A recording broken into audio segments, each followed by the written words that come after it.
કહે છે નારાયણાનંદ સરસ્વતી પોતાના ગુરુ મહારાજ હરિહરાનંદ એમની ગેરહાજરી થઈ કૈલાસવાસીઓ પછી રુદિયો રડે માયલો ભેતર જેલે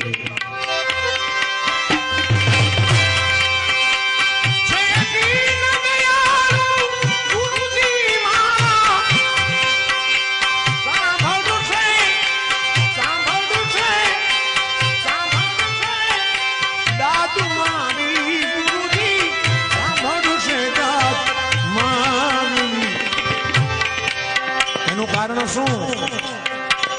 જાણે છે મારા